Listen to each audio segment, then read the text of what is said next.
How's the weather out there, by the way, up in Northern Cali? Oh my gosh, we are going through we had thunderstorms and it's been 100 degrees out here, A humid. hundred degrees. Yeah, That is it's usually unusual. way unusual. So it's a heat wave in the last week. So it's going to continue out to the end of this week. So, all us Californians who don't have air conditioning usually because we You're have dying. good, it's Yeah, nice. We're all toasted in the house. So it's a but you're weird, dying. it's like Florida weather, that Caribbean or that weather down in Florida and Houston Yeah. area. That's the weather we're having right now. So it's really weird. I thought you guys don't get weather until like hot heat until like October, No, the heat usually is around this time, but not this August. kind of heat. Yeah, Yeah, yeah. August, yeah, not this kind of heat. Well, you are here, my landlords that are watching this. I am so honored to have Rosanna Roldan Jackson. Roldan, is it Roldan Jackson? Yes. On the West Coast, she has been a Section 8 housing specialist. We call it a caseworker, but she's informed me that it is a housing specialist. Rosanna, Yeah, thank you for your different time name. today. Hmm? You're welcome. Thank you for having me again. Yeah, hold on a second. I keep forgetting to cut this stupid thing off.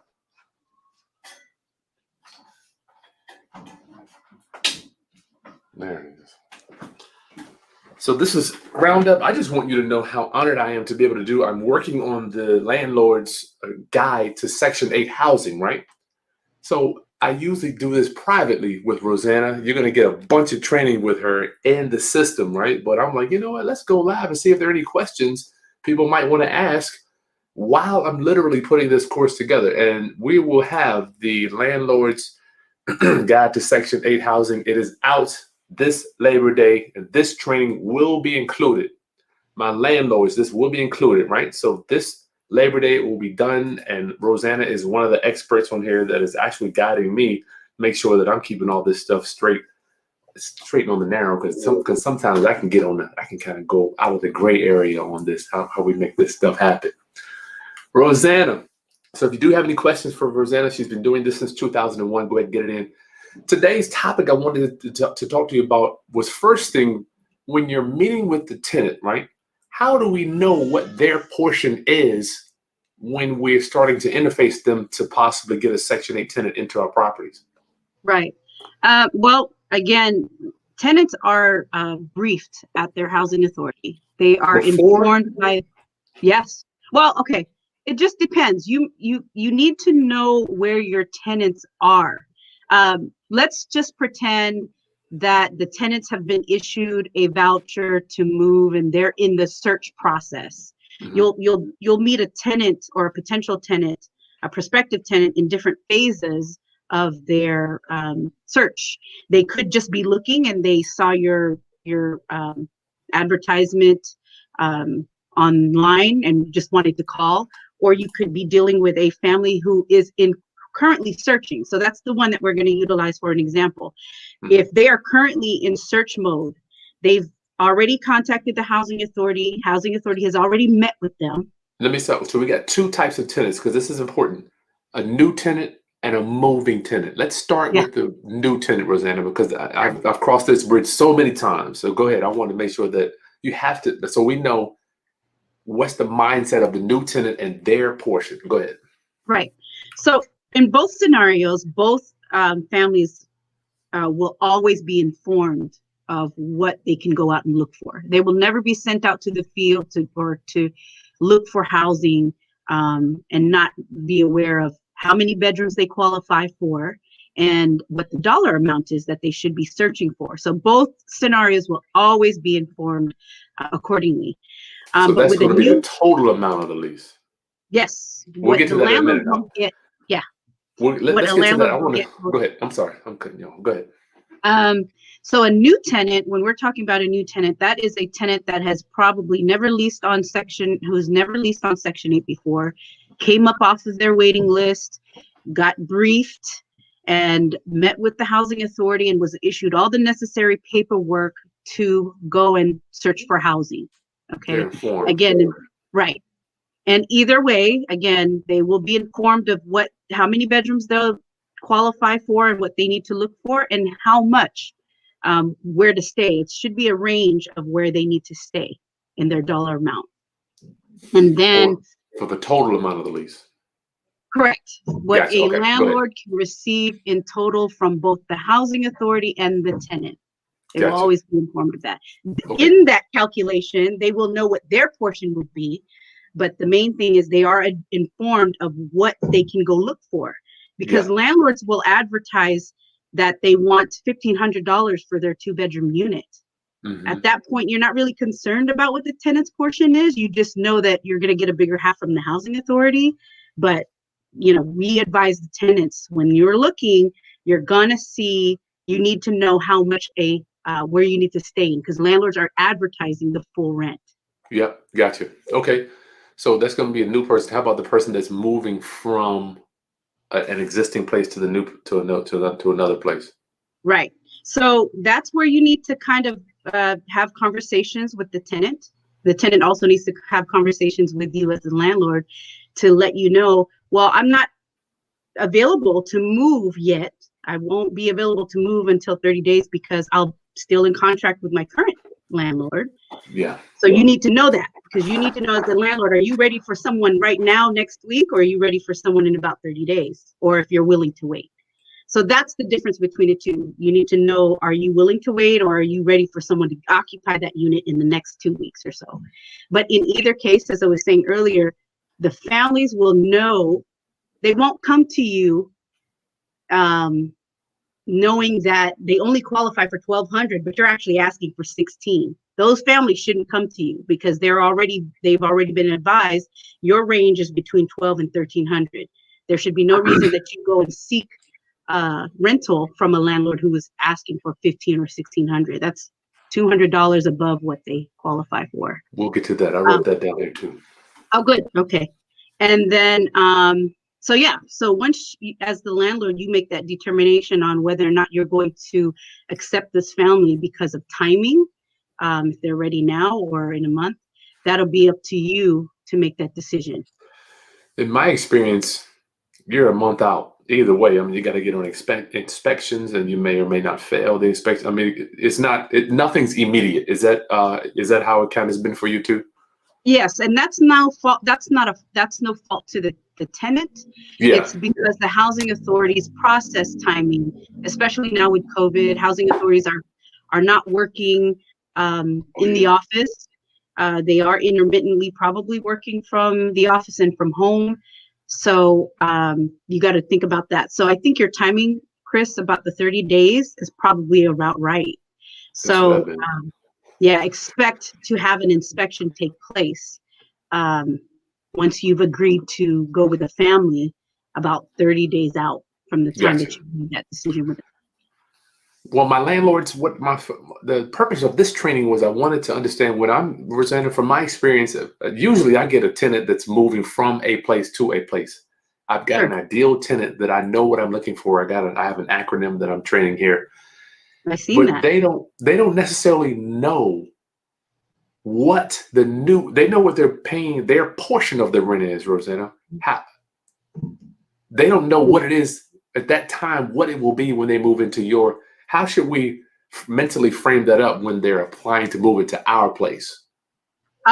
So typically, as I was saying before, families are advised of what those numbers are, approximate. They are. Okay, well, stay there with approximate then. That's what I think I need to understand. So there are certain calculators that I've noticed some housing authorities provide it online. After we get off this call, Chris, I might send you some type of worksheet that you might be able to implement for your landlords. Yeah. Some housing authorities provide their families with this approximate calculator worksheet where they plug in the family's income, how many bedrooms, the payment standard that they're eligible for, and then the asking amount of rent that the landlord wants. And it spits out all of these numbers, including what the potential portion of the family's rent would be, their portion, and then what the remaining portion from housing would be. So again, the families are aware of what these approximate numbers are. So landlords need to be savvy and aware of what to ask their families. They need to ask them, Do you know how many bedrooms you qualify for? Those are key questions to ask your families on housing. Do you know what the payment, your approximate payment standard amount is? Even though the owners can get that information from their local housing authority website, that information is on there. But it could fluctuate though. Well, the payment standard should be that doesn't fluctuate. Those only fluctuate year by year. Gotcha. But what I think what you're saying, Chris, the amount of rent that a family can afford fluctuates. Yeah. Yes. Oh yeah. There's baseline numbers where it's the payment standard, the family composition. Those are baseline calculation items that can cause a fluctuation in how much a landlord can rent a unit based on affordability. So that changes. Mm-hmm. Well, I've had residents, Rosanna, living in a 3-bedroom. Their portion of the rent will be $400, and then I'll have residents that's living in the identical 3-bedroom, and their portion will be nothing. You know, absolutely, because the nothing portion family has no income coming in. They probably don't have a job, or they might have minimal income. Let's say from welfare, disability, whatever, disability, and it causes their rent to be very small or nothing. Whereas the same house, the same 3-bedroom complex that you have may have the same number of people, but you've got 2 adults working who got earned income coming in. So now they have a higher portion of rent than this family who only gets disability or welfare. So that's what fluctuates. It's that income that causes the portions of the families and the housing authority portion to fluctuate. That's what I'm going to talk about here, Rosanna. Say, for instance, if they are paying $300 in their current lease, would a landlord presume that they're new when they move in with us? Would it be around $300? What should we? Yes, that would be approximate. So gotcha. If let's say in a perfect world, this family gave notice to vacate from their 3-bedroom unit. Mm-hmm. Right now, they're paying $350. They gave notice. They found your 3-bedroom unit. Whatever the reasons for them moving, they find your 3-bedroom unit.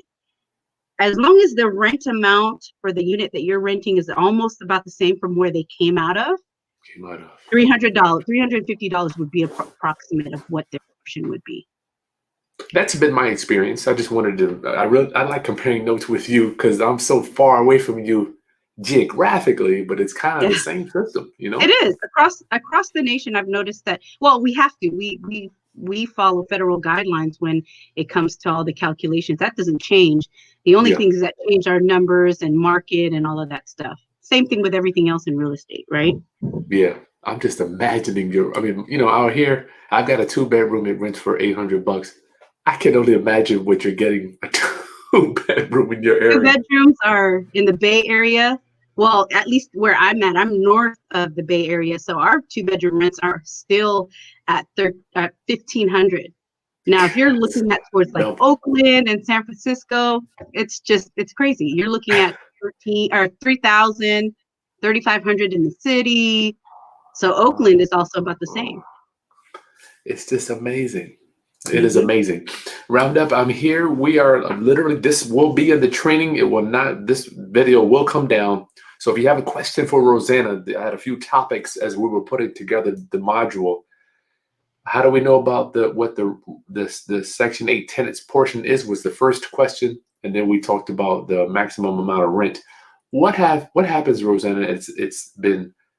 I have been approached several times when, say, for instance, I'm asking for $1,000. Their voucher is only for $800 for that unit, and they ask me to possibly work with them and collect possibly if they are more than happy to pay the additional money. Rosanna, let's talk about that a little bit. Yeah, you'll get a ton of families who will say, you know what, I'll give, because they want the unit so badly, whether it's because it's a beautiful location. Unit. Location, it's convenient. But if a family comes to you and says, look, you want $1,000, housing only has afforded me $800, I'll pay you the $200 under the table is usually what they say. If you're dealing with that type of family, I'll say that they're already not trustworthy because they know what the rules are. They can't do that, for one. If it is found out that the housing authority, okay, so let me go back. Every time this happens, the family has agreed to pay money under the table. Later on through the tenancy, and it happens every time, the relationship between the landlord and the tenant goes sour for whatever reason. Now everybody's telling on everybody. Tenant is saying, well, I've been paying him under the table because he made me. Then the landlord comes back and says, no, the family offered and said, that they would pay it. So that alone can cause both families, it's a violation of a family obligation for the family one. And then a landlord can get disbanded from the program for accepting rent under the table. And if a housing authority is aggressive, they can actually go back, cancel that contract out retroactively, and make you pay all that money back to the housing authority. That has happened to me. I'm going to tell you that. It happened to me. Oh, I'm being honest. Well, I didn't know. The lady moved out, left her daughter there. I didn't know. And then 2 months later, they're like, Mr. Haskins, we've been paying the rent. I'm like, the lady still lives there. How am I supposed to? They can't. They went retroactive on your boy. They were like, look, you owe us $3,000. I remember it, so I understand that one.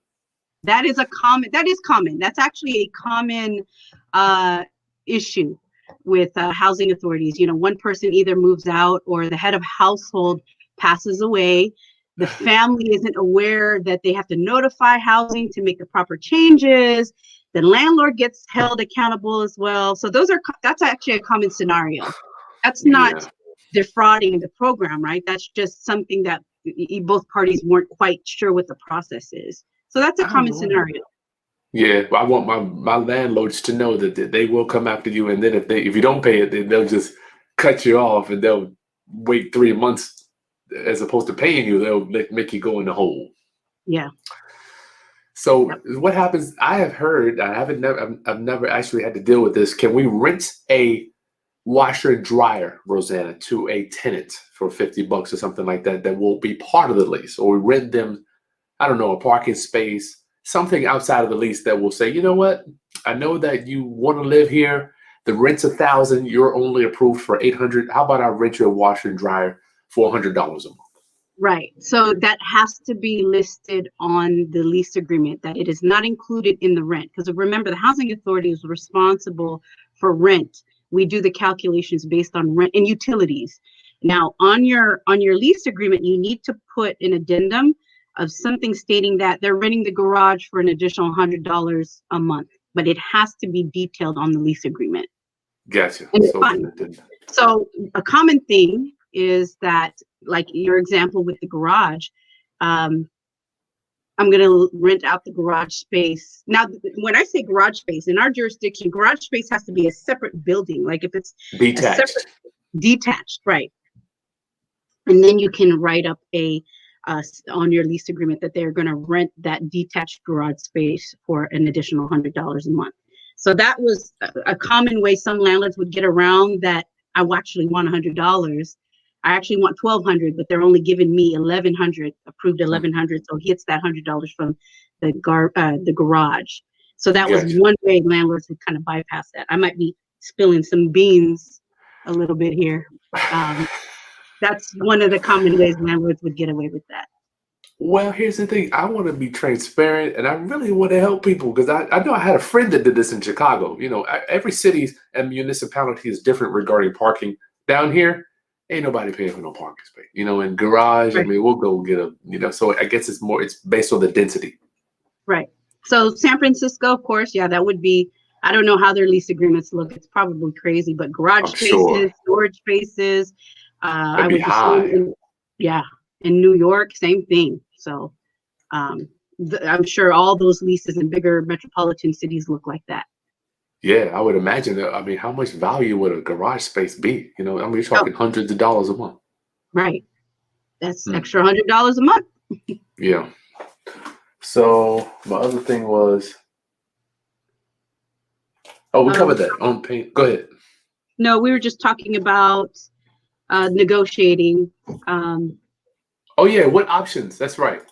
What options what options does the landlord have when the tenant's rent amount is lower than what he wants? Because his mortgage payment, a lot of my new landlords have a high mortgage payment, Rosanna. They won't be able to cash flow it as well.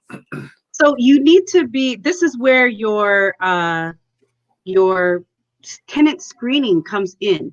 Okay, just because a family on housing comes to you with an interest to rent your unit, you still have to screen them. And I'm not just talking about background checks.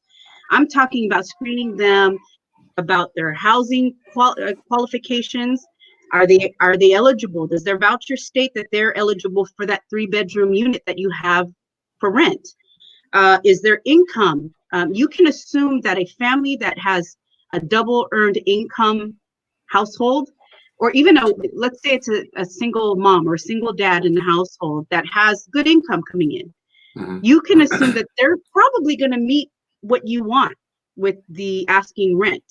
When you're dealing with a family that has, because I'm assuming you're having your families fill out applications. They're going to list, they're going to list their income. They're going to say that whether or not they get some type of welfare assistance.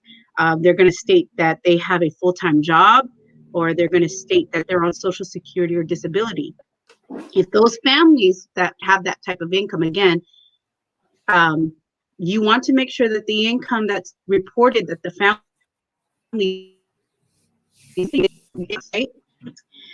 so that's a part of the screening process. Now, hold on, we lost you, Rosanna. When it comes down to 1 second, Rosanna. Can you hear me? The computer went out as soon as you said it's important to make sure that we didn't hear you. Okay. Can you hear me now? Yep. Okay. So it's important that when I mention that screening process, the screening process needs to also include you checking what their qualifications and affordability is with their housing subsidy.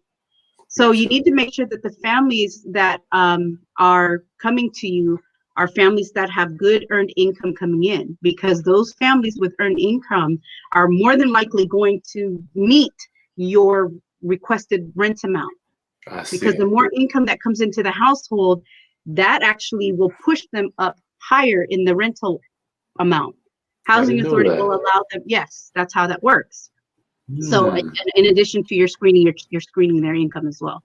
So now let's talk about when it gets to the point where they've come to you and they've said, I know you want $1,000 for rent, but I only qualify for $8,000. There really isn't very many options at that point. Either you as a landlord say, okay, I'll take the $800, we'll sign a year lease, because most housing authorities require you to do a 12-month lease agreement, right? Yep. You go ahead and decide to take that lower rent amount for that 12 months. And then after that 12-month period, usually leases go automatic month to month. But at that time, that's when you request for a rent increase to market. Okay, but you got to check your local laws. I don't know what that will be 12 months from now as far as raising the rent, what the criteria is for raising the rent. But that's the only other option. Or you move on to the next family that has the type of income that will allow you to get the rent that you want. So those really are your only two options. Gotcha. I have lowered my rents. I don't mind taking. Here's the thing. When I found out, let me ask you, I found out if you lower the rents and people know that you're lower, that you're below market, they take care of your place. They are so thankful to be able to get into that, because you're like one of the only people that, you're a unicorn, right? Most landlords got, they want max rent. Yep. Has that been your experience too, that they say? Yeah. Most families, when they know that a landlord is willing to work with them in all aspects, those are probably the best tenants there are. They'll take care of your place. Also, another part of the screening process, you want to make sure that the families aren't moving every month. Yes. Every 6 months. If they have a solid, there's a whole bunch of things that go into that screening process when you're dealing with, if you're willing to accept a housing choice voucher recipient, right? Mm-hmm. Including is, I saw one of your mentees who mentioned, what did he say? He said if they pull up to the driveway and their car is full of junk, full of crap, then we don't move forward. Don't mess with them. Yes, he exactly. Says the plate. Yeah, that's true. So, that's true.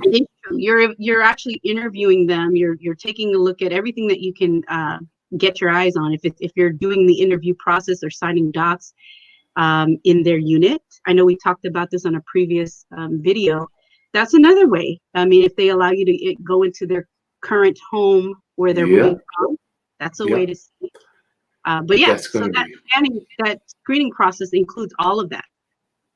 That is going to be included in the landlord's guide. I'm going to show them how we actually go. I do that on 100% of my people, Rosanna. I mean, I don't know if it's good or bad, right or wrong. If they don't let me come in, you're done. Like, I'm just cutting you in. And it's not like I feel like, hey, I'm popping by just for a visit.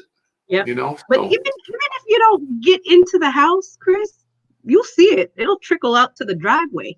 You don't need to you're get in the right. house, you know? You're right. But You're absolutely there's right. a lot of different things that you can implement as far as screening. I mean, even in the rental market, outside of, dealing with someone with any subsidized housing, it's the same stuff that you would do screening a regular family as well. Yep. Well, this is cool. Round up my landlords. We did have one question. I just got to make sure I remind you that Labor Day weekend. Yes, I'm finally getting done with the Landlord's Guide to Section 8 housing. I'm honored to be able to bring you Rosanna Roden Jackson and Attorney Jessica Siegel. We're going to have some training also on this step-by-step course manual. We got one question here. Who we have? For long-term, born to be mentioned, for long-term tenants, is the rent increase automatic, or does the landlord have to ask for the increase? That's from Duke. That is not automatic. You need to check what state they're in. It is actually, right now, I believe it's a 60 days notice. If it's a family on housing, you have to address it to the family in a 60-day notice format and a CC to the housing authority. And they need to make sure the housing authority gets it in time so that the housing authority can advise the family, do their rent reasonableness to determine if that amount that they're asking for is legit, and then they can give notice to the family if their portion increases. I usually go up, Rosanna, like $20-$25 a year. I don't even, or maybe 15 to 17. I never really push it. I never have. I mean, do you see landlords pushing it out there?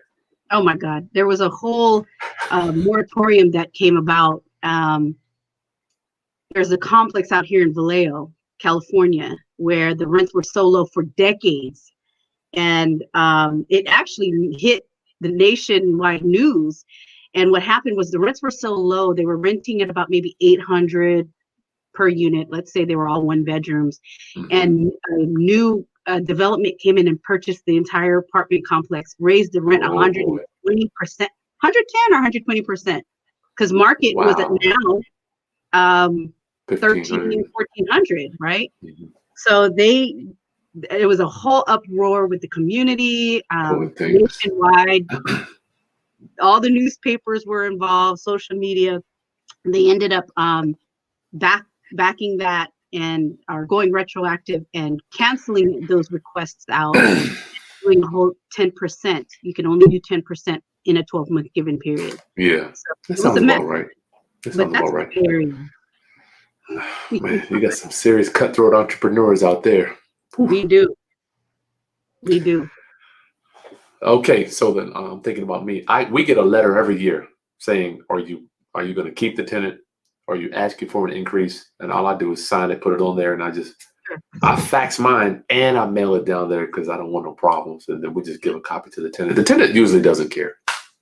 No, they don't. When it's that minimal, you're talking about $25, $30, it's very minimal. Out here, everybody's trying to get it up to market. Everybody's trying to raise it to maximum, 10% they can. Wow. But no, it's not automatic. You have to follow your local laws, guidelines as far as raising the rent, and then making sure the housing authority has a copy of it. And then they will implement that increase based on rent reasonableness. Gotcha. And all those calculations. How you looking on time, Rosanna? We're at 29 minutes. We got 50 people on here. Okay. Yep. James Thorpe, thanks for coming. Well, and my thing, Rosanna, when I'm filling out that form every year, I'm thinking about the caseworker on the other side, right? Am I good? They already know who I am. That's so nice of you. I wish all landlords were that way. Oh, really? Okay. Well, I'll take that.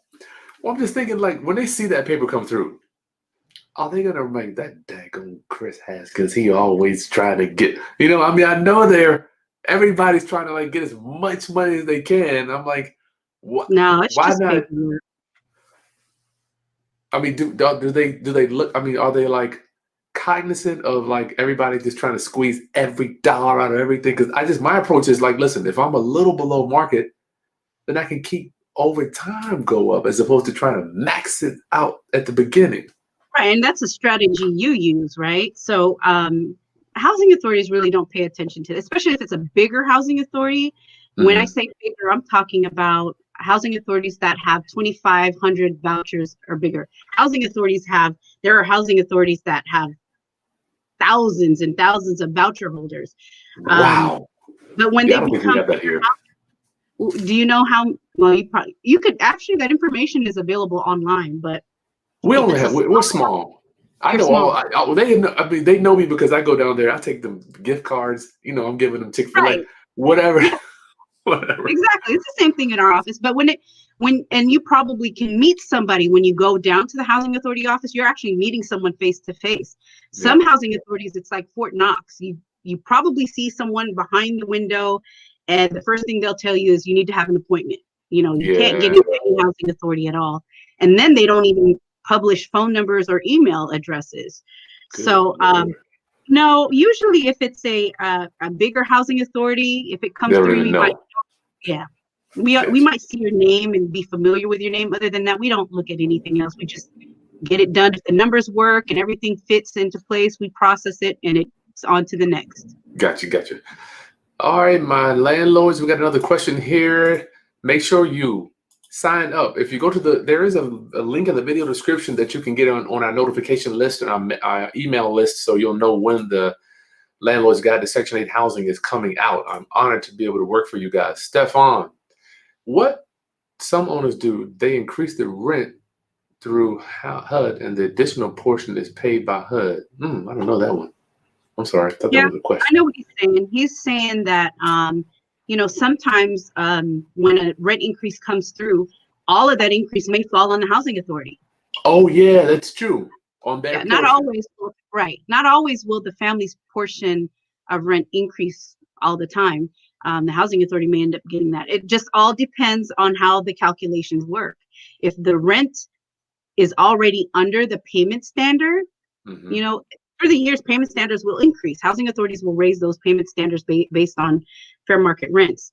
But if the current rent, the total rent that the landlord is getting falls under that payment standard amount, and they do a rent increase, typically that rent increase will be all on the housing authority, and that increase will come from the housing authority alone, and the family won't have an increase at all. Yeah, I've seen that too. Cool. How much? What will it be? Oh, thank you. You're welcome, Kim. What will the price for this be? I'm not sure, but it won't be. Y'all know I'm fair. I'm fair with this stuff. Yeah, you Rosanna, my wife is like choking me to death. So I bet. Anything else you want to leave for this training here about prospective rents, the rent portions, and about possibly just as we move forward to screening our tenants?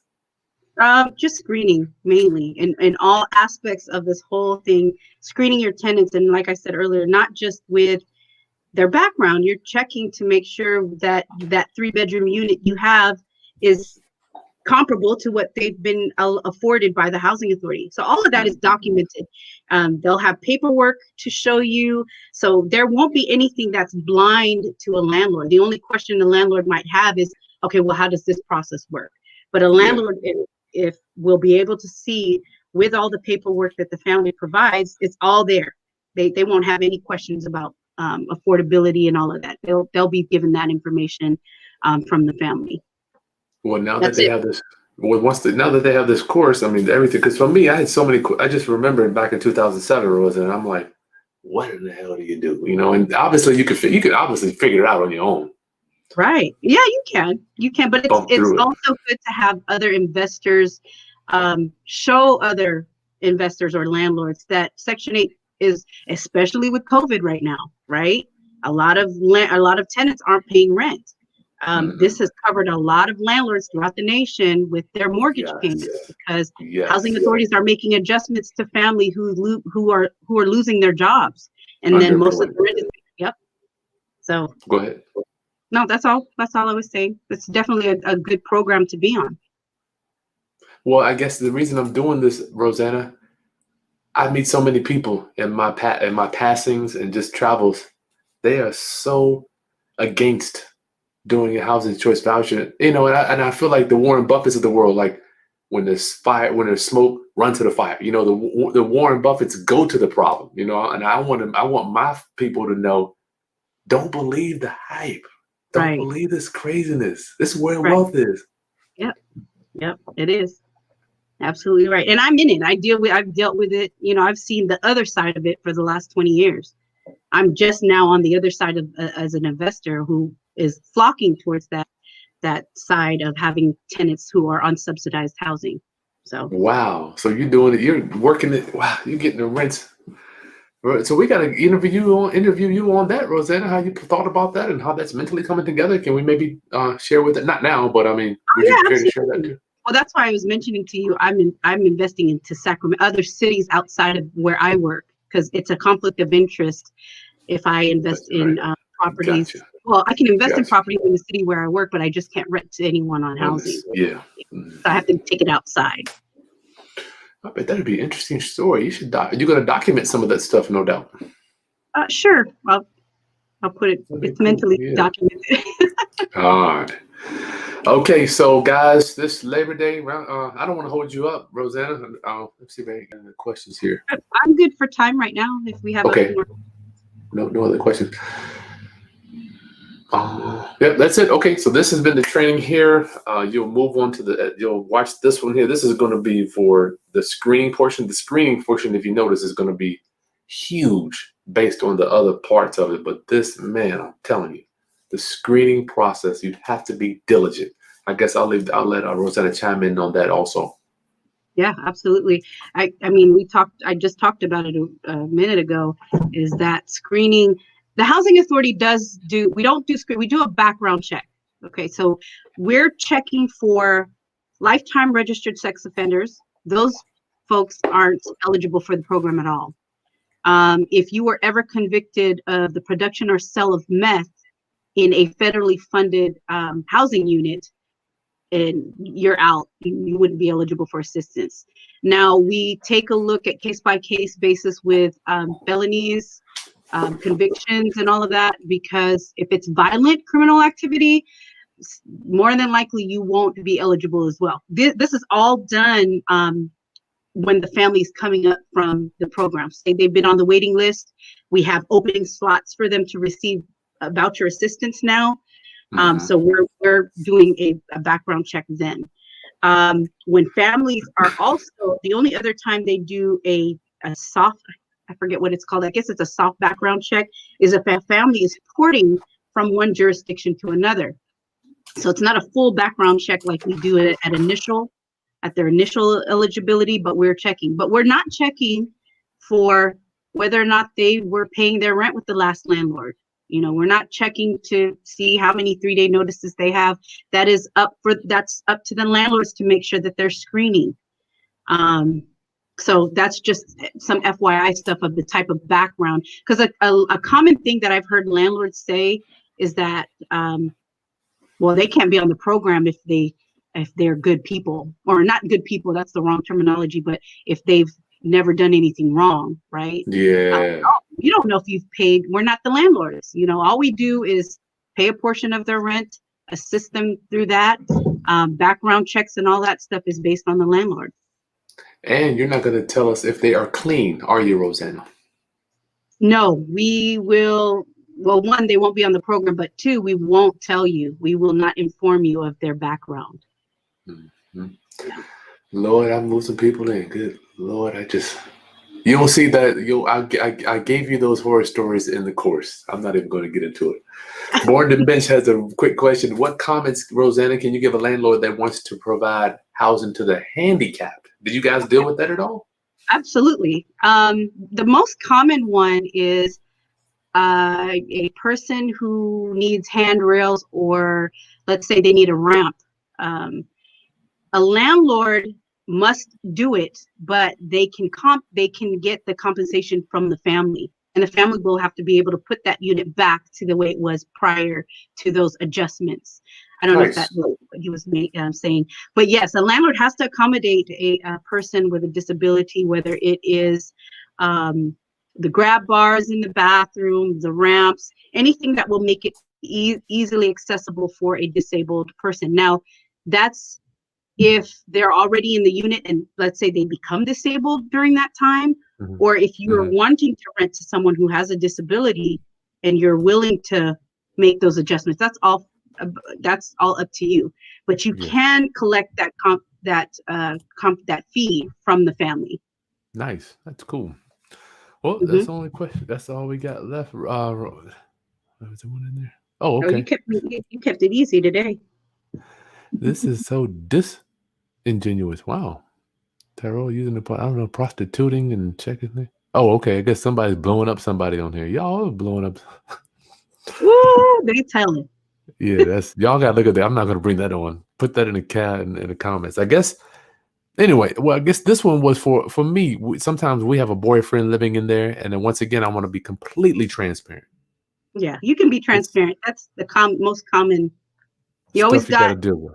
Yeah, we deal with every housing authority is different when it comes down to fraud. When you're dealing with unauthorized tenants, the most common scenario of unauthorized tenants is another person that isn't on the housing voucher, which is, let's say it's the boyfriend or girlfriend. Well, that the boyfriend, who is the voucher holder, the head of household, isn't working, or receiving very minimal benefits. Let's say they're receiving $500 from welfare every month, so therefore their rent is $3, and that happens. But then the girlfriend, who is working full time, making whatever amount of money she's working, is living there also, and it's not an approved person. So the common scenario with that is landlords are okay because they're getting their money, they're getting their rent paid. There's not very there's no commotion. Now, when it goes sour is when there's a lot of traffic coming in. Their $8 isn't paid getting paid to the landlord. So depending on the aggressiveness of a housing authority, and right now in the midst of COVID, housing authorities really aren't as aggressive when it comes down to those type of fraudulent cases, because it's right now we got to get everything else done. We got to make sure our landlords are being paid.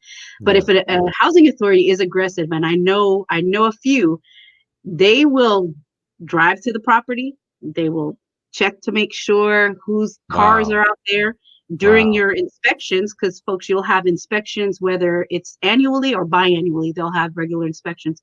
Some housing authorities are looking into the closets, and there's no mail, but we've got all male clothing, male shoes. They can check for that. Bigger housing authorities a little more lenient, but smaller housing authorities will look at all of that. I've had one that kicked off because of that. She told me that the neighbor reported her. Yep. But you'll have a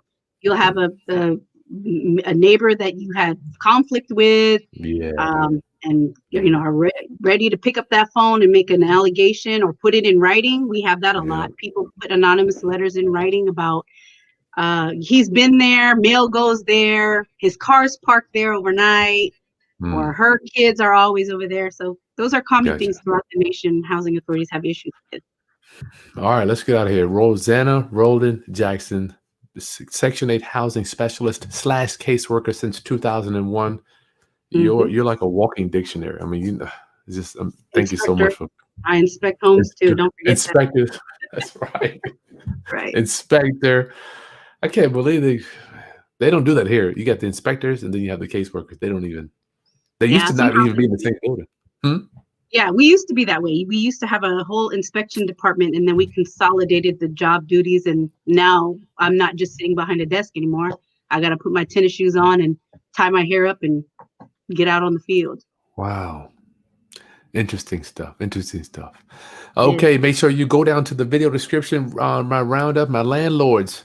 Sign up for the notifications. Join our email list so you know when the the landlord's guide to Section 8 housing is done. It is going to be a step-by-step training course for you, showing you how to locate, screen, get your property ready for inspection, and place your ideal tenants. I don't want you to have any tenants. I want you to have an ideal tenant, one that you can keep. We do 3-year leases here. When you get the training, when you get the course, I don't know how many, it's about 7 hours so far. You see, we do 3-year leases. And I'd like to ask Rosanna, I have a special way that I do my lease. I do 1-year lease, and then in the language in the lease that all of you will get to get the course, it's renewable. So can I do that out there too, or are you guys going to frown on that? We don't do that out here. It just, if there has not been a newly signed lease, regardless of that renewable statement on the existing lease agreement, we automatically go month to month. So automatic. What you and your family would have, it just depends. You just need to check with your local housing authority if renewable stated on, or that addendum onto your lease agreement is acceptable. We don't. Some housing authorities may take it and just implement it into their program, but we automatically do month to month unless we receive a newly signed lease from both you and the family. Well, when people come in, we're 3 years. We don't even deal with it because people will move in for a year and move out, and a move in and move out really stresses your property. So I don't want that for my landlords.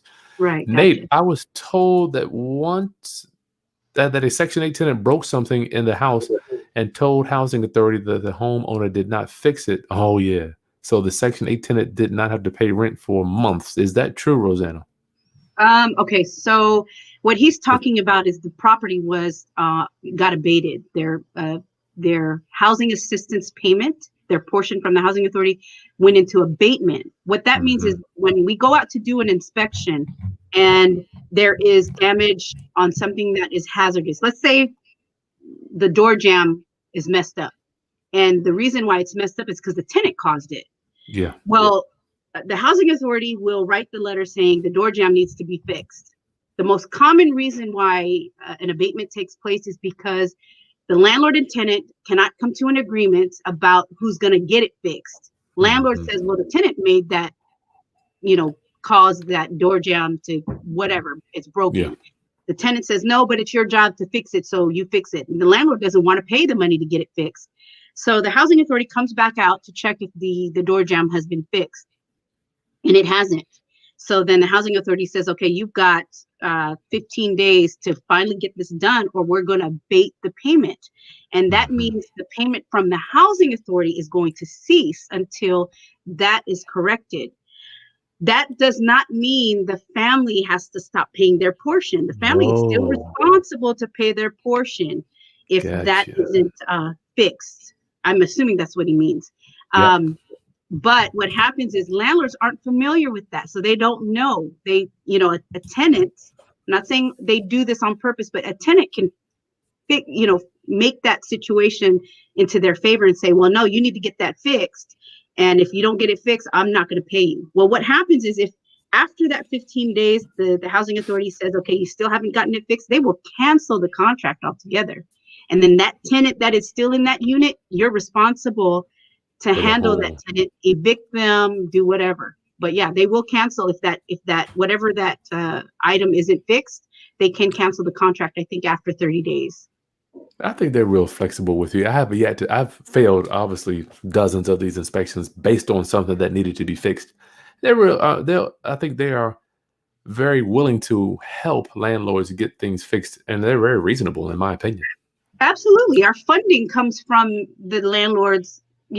That's how we have our funding, landlords and tenants. We don't want to kick people off, especially landlords. If anything, we want to try to keep them so that way we can reach our funding every year. We are closed out here, Rosanna. Are you guys taking on new tenants?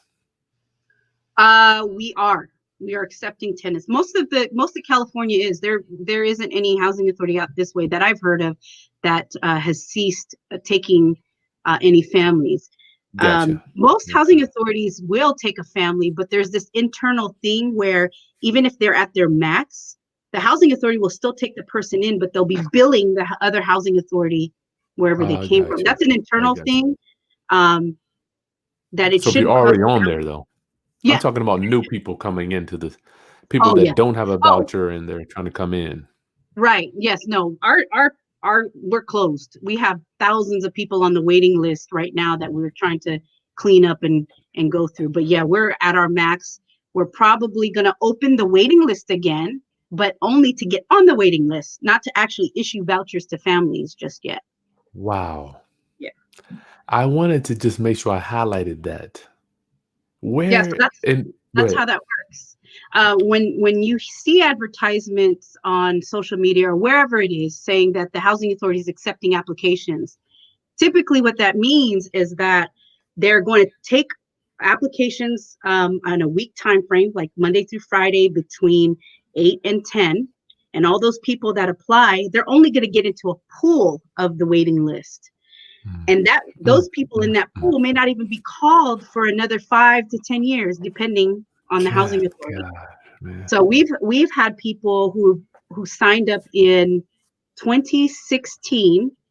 We just met with them the end of last year. So they were waiting 5 a while. years. Yep. That's common here. Yeah, I wanted to just once again highlight that when I said ours is closed. Rosanna was talking about porting. Now, people port around all the time, but they're already in the system. Right. So we're talking about getting in the system. I'm like, where else, Rosanna, for my landlords, which is why I'm doing this training. So much demand for little supply. Right.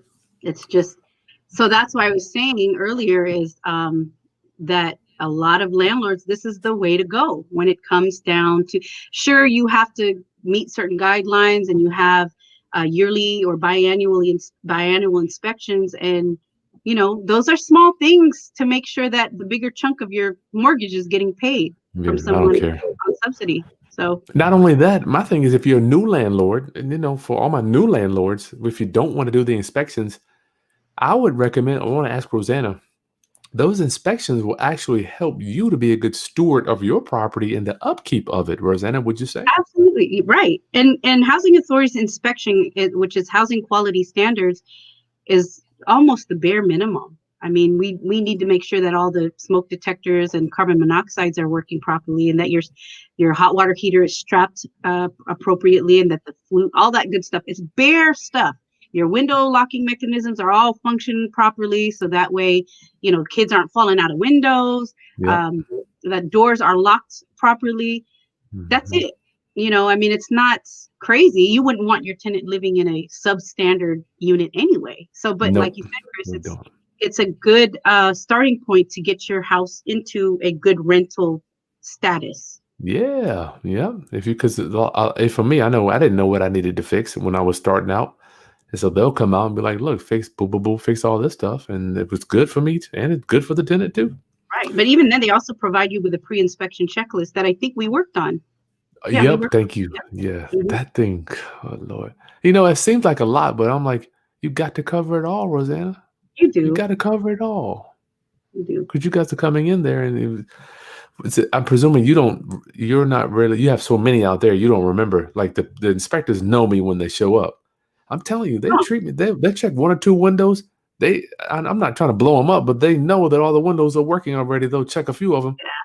There's a few units that once I see it from the outside, or I know I know that landlord very well, that they're up to par, they keep their word. I'll go in, I will still check. I'm not gonna, you know, I still go in and take a look at everything. But yeah, you know, you're good landlords. We have good relationships with landlords. So when I know that they keep their places up and they always keep their words when something needs to get fixed, piece of cake. Yeah, nice. Okay, let's get you out of here. Rosanna, thank you so much. Round up my landlords. Make sure you go below to the video link, sign up for the notifications, get on our email list so you'll know when the Landlord's Guide to Section 8 housing is coming out. You can't get any of the training yet, but Rosanna and I literally putting together now. I'm so just honored to be able to get this input. Y'all have no idea how rare it is to get a specialist to even share this stuff. Thank you. All right. You're welcome. Okay. See you later, guys. Talk to you. All right. Bye. All right. Peace.